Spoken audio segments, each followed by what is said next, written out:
늦게 시작한 아이들이 베이스가 없는 경우에는 고생하는 경우들이 있잖아요. 그래서 초등 때, 최소한 중등 때라도 이 정도는 갖춰놔야 나중에 그래도 끌어올릴 수 있다. 모든 공부에는 베이스가 필요하다. 이거 100번 맞는 말이에요. 네. 어떤 과목이든 상관없이 과목이 교과서에서 제시하는 내용들을 알고 가는 것이 이후 공부를 나가면서 성적을 쭉 끌어올리기 위한 베이스가 되지 않을까 생각합니다. 각 과목별로 차이가 유의미하게 발생하는데요. 예를 들면 영어의 경우에는 부모들은 잘 모르는 공부와 관련된 고민들, 뭐 어려움들 뭐가 있다고 생각하세요? 학생들 머릿속으로는 공부해야 된다 알아요. 공부를 해서 좋은 대학을 가야 된다 아는데 머릿속으로 안다는 거랑 그걸 실제로 실천하는 건 다르잖아요. 그렇죠. 그러면 앞에 학생이 있다고 생각을 하고 저자님이 멘토로서 어떻게 조언을 해줄까요? 제가 과외 선생인 거로 가정하고 얘기해 볼게요. 네, 좋아요. 과외 선생님이 저한테 공부를 왜 해야 되는지 모르겠어요. 이렇게 질문했던 상황을 가정해보면 네. 저 같은 경우에는 겨울방학이 가까이 오고 있거든요. 이 겨울방학 때 어떤 걸 하면 딱 좋을지 공부 멘토로서 추천해주면 어떨까요? 일단 방학 때 가장 하기 좋은 학습은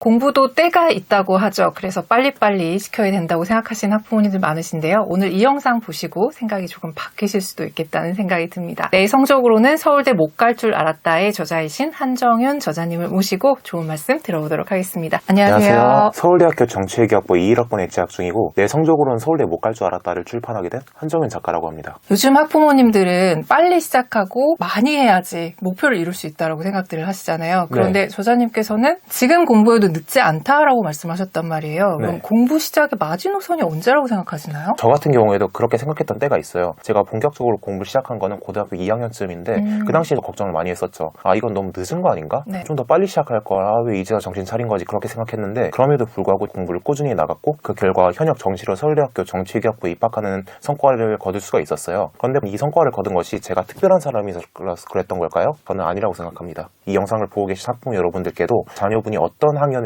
위치에 있던 간에 절대 늦은 게 아니다. 이런 얘기를 해주고 싶다라는 얘기였습니다. 고2가 정말 늦은 시기잖아요. 네. 근데 그거보다 조금 더 빨리 시작했다면 저자님보다 더 쉽게 갈 수 있었다는 얘기인 거네요. 공부 시작한 시점이 좀 더 일렀다면 그것보다 더 빠른 시기에 성적을 올릴 수가 있었겠죠. 근데 늦게 시작한 아이들이 베이스가 없는 경우에는 고생하는 경우들이 있잖아요. 그래서 초등 때, 최소한 중등 때라도 이 정도는 갖춰놔야 나중에 그래도 끌어올릴 수 있다라고 생각하는 게 있으신가요? 모든 공부에는 베이스가 필요하다. 이거 100번 맞는 말이에요. 네. 어떤 과목이든 상관없이 과목이 교과서에서 제시하는 내용들을 알고 가는 것이 이후 공부를 나가면서 성적을 끌어올리기 위한 베이스가 되지 않을까 생각합니다. 각 과목별로 차이가 유의미하게 발생하는데요. 예를 들면 영어의 경우에는 교과서에서 지문이 나오고 그 지문에는 일련의 문법이나 단어, 표현 같은 게 등장을 해요. 그러한 문법, 단어, 표현들은 적어도 교과서에 제시되어 있는 수준까지는 전부 학습하고 가는 게 필요하다. 이렇게 이야기를 할 수 있겠고 수학 같은 경우에는 도형이 있죠.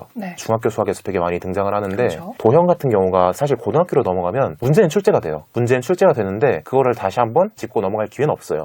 왜냐하면 고등학교 교육과정에 있어서 도형은 아주 조금만 다뤄지는데 문제는 어떻게 출제가 되냐? 중학교 내용하고 많이 엮여서 출제가 되거든요. 특히 도형에 있어서는 중학교 때 제시되어 있는 내용들을 하나하나 다 공부하고 가는 것이 반드시 필요하다. 이렇게 얘기를 할 수 있겠고 국어의 경우에는 영어랑 맥락이 비슷하다고 볼 수 있을 것 같아요. 어떤 개념을 머릿속에 확실히 넣어두고 간다라기보다는 제시된 지문을 독해할 수 있는 그 정도의 독해력을 만들어 두고 간다. 설명문의 경우에는 그걸 읽고 이해할 수 있는 능력이고 소설, 시 같은 경우에는 거기에 나와 있는 주제나 또는 등장인물 이런 걸 파악할 수 있는 그 정도 능력이겠죠. 딱 그 정도를 만들어 두고 가는 것이 고등 공부에 있어서 유의미한 베이스가 되지 않을까라고 생각합니다. 지금 수만위에서 공식 멘토로 활동하고 계시고 공부 컨설턴트로 활동하고 계시는데 친구들하고 나이 연령대가 가깝다 보니까 부모들은 잘 모르는 아이들의 공부 고민 같은 것들을 더 즉각적으로 받아들이시고 있는 것 같아요. 요즘 애들은 도대체 공부와 관련된 고민들, 뭐 어려움들 이런 게 뭐가 있다고 생각하세요? 학생들 머릿속으로는 공부해야 된다 알아요. 공부를 해서 좋은 대학을 가야 된다 아는데 머릿속으로 안다는 거랑 그걸 실제로 실천하는 건 다르잖아요. 그렇죠. 그거를 실천하기 위한 궁극적인 동기부여가 없는 거예요. 그런 학생들이 저한테 질문 많이 하셨어요. 선생님이라고 지칭할게요. 선생님은 도대체 왜 그렇게 공부를 열심히 했던 건가요? 이런 질문을 되게 많이 받았는데 저 같은 경우에는 그게 타인으로부터 인정이었거든요. 공부를 잘하면 제 친구들이 되었던 선생님이 되었던 타인으로부터 인정을 받을 수가 있고 전 그런 게 기분이 너무 좋아가지고 공부를 열심히 했던 것이죠. 그런데 이런 거 외에도 스스로 공부를 해나가야만 하는 자신만의 이유를 찾는 것이 형적으로 성적을 올리는 데 있어서 키포인트라고 생각해요. 자신만의 이유를 찾지 못한 학생들은 공부를 함에 있어서 억지로 한다는 측면이 강해요. 딱 제가 중학교 3학년 때까지 이어나갔던 상태와 비슷하죠. 그렇게 억지로 공부를 해나간 학생들은 성적이 공부를 안 하는 건 아니다. 이 정도까지는 나오는데 절대 네. 공부를 잘한다의 단계로는 넘어가지 못하더라고요. 나는 왜 공부를 해야 되지? 그 방법을 찾으면은 궁극적으로 공부를 열심히 하는 건 당연히 따라오게 되고 성적은 쭉 상승하게 될 것이기 때문입니다. 저 같은 경우에는 타인이 인정해야겠지만 공부를 1년에 RPG 게임 같은 거로 접근하는 학생들이 있을 수 있어요. 저도 그런 측면도 없지 않아 있었는데 이런 학생들의 경우에는 예를 들면 한 99.97, 99.99, 100분위 이런 숫자를 보고 도파민을 느낄 수 있고 또 다른 학생들의 경우에는 아무것도 하지 않고 있으면은 사람 무기력이 빠지게 되잖아요. 네. 지금 저는 그런 무기력을 일로서 극복하고 있는데 학생들의 경우에는 공부로서 극복할 수도 있겠죠. 또 학생들이기 이전에 미성년자 친구들이 가장 중요한 나이니까 친구들하고 제대로 어울리는 것 또한 그런 학생들에게 있어서 공부를 해나간 이유가 될 수 있는데 저 같은 경우에는 공부를 처음에 왜 했느냐, 저랑 어울린 친구들이 전부 다 공부를 잘했어요.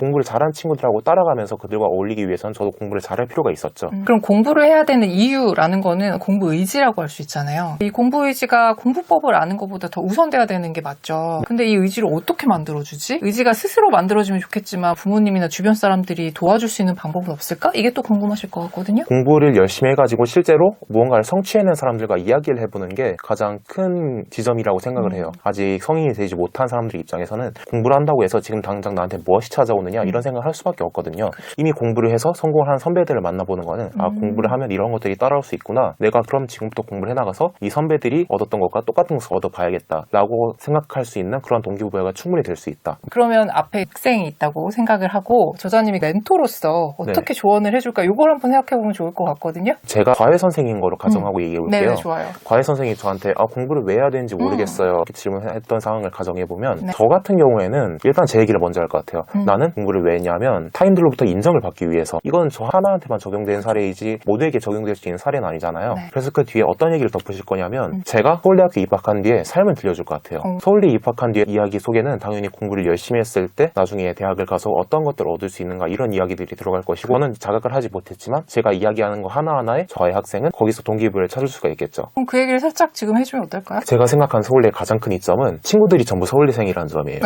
네. 한 20살, 21살 때는 도대체 얘가 어떻게 서울대에 들어왔지? 이런 친구들도 시간이 좀 지나고 나면 성취를 어마어마하게 이루거든요. 주변에 이러한 사람들이 성취를 이뤄내는 거 보고 저 자신도 이걸 따라가야겠다. 그런 식으로 새로운 동기부여를 받을 수 있는 거. 이런 것도 공부를 열심히 했을 때 이점이라 할 수 있고 이거는 금전적인 측면이긴 한데 공부를 열심히 했을 때 학원 알바라든가 과외라든가 단순히 몸을 쓰는 일을 할 때보다 돈을 훨씬 편하게 벌 수 있는 풍물적인 이야기이긴 하지만 네. 어찌됐든 현실이긴 하니까 이런 것들 또한 공부를 열심히 했을 때 가져갈 수 있는 이점이라고 볼 수 있을 것 같아요. 그러면 그 친구들이 태도가 좀 바뀌었어요? 그래, 태도가 바뀐 친구들이 훨씬 더 많았어요. 그러면 지금부터는 본격적으로 자녀들이랑 같이 영상을 보시면 좋을 내용들을 여쭤볼 건데요. 공부법을 찾아가는 과정이 되게 중요하잖아요. 동기도 중요하지만 그 동기를 찾은 후에 어떻게 공부를 해야 될지 막막한 친구들한테 내 공부법을 찾아가는 과정 스텝 바이 스텝으로 알려준다면 어떨까요? 일단 공부법을 찾을 때는 필연적으로 시행착오가 동반이 돼요. 그렇죠. 공부를 아무것도 하지 않은 학생들은 남들이 하는 공부를 따라야 봐야 되는데 이거는 그 남에게 맞는 공부법이지 나에게 맞는 공부법이 아니에요. 네. 그래서 그게 100% 완벽하게 플러스의 방향으로 작용할 수는 없는데 그렇다고 공부를 안 할 수는 없잖아요. 그렇죠. 저 같은 경우에도 제 주위에 있는 공부를 잘하는 친구들의 방법을 모방했고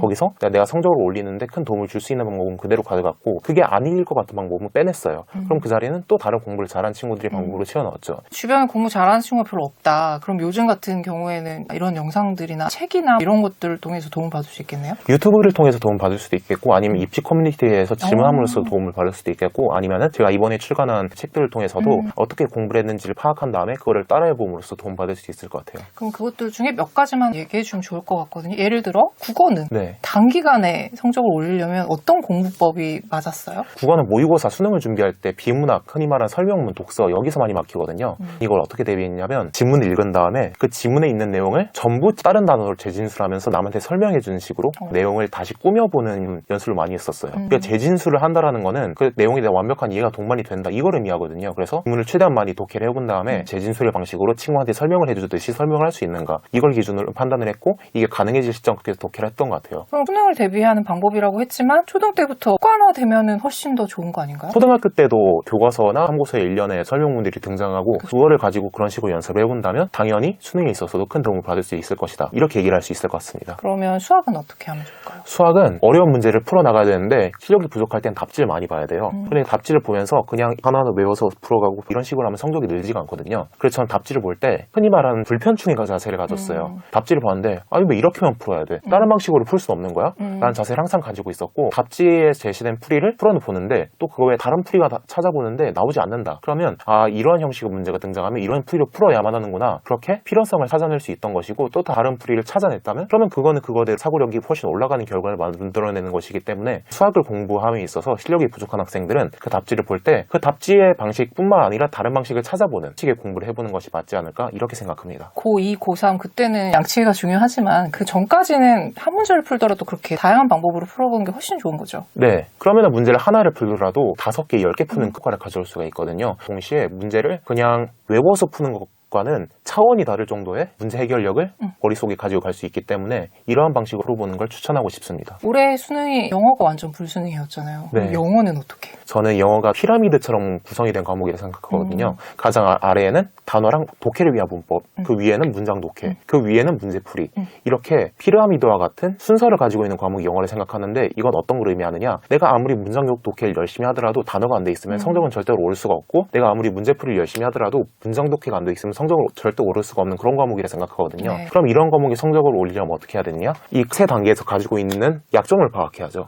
나는 단어를 잘 몰라. 또는 나는 문장 독해를 위한 문법을 잘 몰라. 또는 난 단어랑 문법을 잘 아는데 문장 독해를 못해. 이러한 자기 자신이 가지고 있는 약점 파악한 다음에 그 약점을 하나하나 고쳐나가는 것. 이게 영어라는 과목에 있어서 성적을 올리기 위한 가장 필연적인 방법이 아닐까 그렇게 얘기를 할 수 있을 것 같습니다. 네. 이제 겨울방학이 가까이 오고 있거든요. 굉장히 네. 중요한 시기인데 겨울방학 때 어떤 걸 하면 딱 좋을지 공부 멘토로서 추천해주면 어떨까요? 일단 방학 때 가장 하기 좋은 학습은 선행학습이겠죠. 선행학습을 하는 것이 적어도 지금까지 공부한 내용들이 확실하게 정착이 되어 있는 학생들에게는 가장 이상적인 선택지라고 생각을 하는데 그럼 선행학습을 어느 정도까지 하는 게 좋을까요? 이런 질문을 되게 많이 왔어요. 저 같은 경우에는 최대한 빨리 나가세요. 이렇게 얘기를 하지 않습니다. 1년, 2년 그냥 대충 해나가는 것보다는 딱 한 학기 분량을 교과서에서 제시하는 모든 문제들을 다 풀 수 있을 정도는 기본적으로 만들어두고 그 이후에는 관련된 고난도 문제집을 풀 수 있는 실력 쌓기의 작업을 선행을 했던 한 학기 분량에 있어서 똑같이 진행하는 것을 강력하게 추천한다. 초등학생의 경우에는 딱 교과서에서 제시하는 그 정도 내용들만 학습을 하고 가도 이후 내용을 학습하는 데 큰 어려움이 없다라고 생각을 해요. 근데 중학교 이후부터 경우에는 얘기가 달라지는 게 점점 나오는 문제들이 난이도가 높아지고 점점 심화된 개념들을 물어보기 때문에 교과서 이후에 등장하는 고난도 문제집의 경우에도 많이 풀어봐야 되거든요. 그래서 난 한 학기 선행을 끝냈어. 그러면 이후 학기 선행을 나갈까? 아니면은 내가 선행을 해나가는 과목들의 난이도가 높은 부분 학습해볼까? 둘 중 하나의 선택함에 있어서는 저는 무조건 후자가 낫다. 이렇게 이야기를 하는 편입니다. 고등학교에 있어서는 그게 더 강력하게 작용하기 때문에 예를 들어서 이번에 고등학교 2학년 올라가는데 고2 1학기 선행을 하고 고2 2학기 선행을 할까? 아니면 고2 1학기 어려운 거 공부를 할까? 그러면 당연히 고2 1학기 어려운 거 공부하는 것이 훨씬 더 나은 선택이다. 고2 2학기 거는 고2 1학기 끝난 여름방학에 학습을 할 수도 있으니까요. 마지막으로 부모님들 그리고 학생들도 같이 보고 있을 텐데요. 꼭 전달하고 싶은 메시지가 있다면 한 말씀 부탁드릴게요. 대한민국의 입시 체제를 헤쳐나가는 과정에 있어서 공부를 열심히 해나가는 것들은 필연적으로 요구가 되는데 저는 너무 공부에만 매몰되지 않았으면 좋겠어요. 예를 들면 성적이 안 나온다고 해서 지나치게 좌절하거나 아니면은 친구들과의 모든 추억을 다 버린 채 공부만 해나가는 것 이런 것들이 있을 수 있겠죠. 결국 이거는 공부의 측면에서만 봤을 때도 이후 공부를 해나가는 데 있어서 멘탈에 굉장한 악영향을 끼쳐요. 저 같은 경우에도 고3 2학기에 모의고사를 연달아 망치면서 멘탈 나갔었는데 결국엔 극복을 해나가면서 수능에서 높은 성적을 얻을 수가 있었고 그렇게 성적이 안 났다고 해서 거기에 너무 빠져 있는 것 이거는 공부를 해나가는 데 있어서 악영향으로 작용할 뿐만 아니라 그냥 일상생활을 해나감에 있어서 굉장히 고통을 가져다 주거든요. 성적에 너무 연연하지 말라. 공부를 열심히 하되 딱 이 정도 이야기를 하고 싶고 중학생, 고등학생 시절은 학생이기 전에 미성년자예요. 친구들과 최대한 많은 관계를 만들어가면서 자기 자신이 가질 수 있는 능력을 쌓아나가고 최대한 많은 추억을 가져갈 수 있는 그러한 시기인데 공부를 해나가는 거 물론 중요하죠. 하지만 그것 때문에 공부와 동등한 가치들을 놓치지는 말라. 또 한 가지 얘기를 더 하자면 체력의 중요성을 빼놓을 수가 없을 것 같은데요. 저 같은 경우에는 고등학교 1학년 때까지 고도비만이었어요. 그러니까 운동과는 담을 쌓고 살았고 맨날 먹는 것만 좋아했고 당연히 그로 인해서 체력 저하는 발생할 수밖에 없었겠죠. 근데 체력 저하가 발생하면 공부를 해나갈 수 있는 시간은 굉장히 줄어들게 됩니다. 공부 역시 체력을 굉장히 많이 갉아먹는 활동이기 때문이죠. 이 영상을 보고 계신 학부모님들이 자녀분들이 지금부터라도 하루에 한 30분씩 운동에 투자를 함으로써 앞으로 공부를 해나갈 수 있는 시간을 늘리고 체력 문제를 해결하는 것이 좋은 선택이 아닐까 딱 이 정도 이야기를 할 수 있을 것 같습니다. 여기까지 들으시고 저자님이 쓰신 책이 궁금하신 분들이 많으실 것 같거든요. 책 나눔 이벤트 진행하는데 저희 퀴즈 내는 거 아시죠? 오늘 저자님이 말씀해주신 내용 중에서 중요한 키워드와 관련된 퀴즈를 내드릴 겁니다. 그럼 요거에 대한 답을 댓글로 남겨주시면 되는데요. 저자님 퀴즈 내주시죠?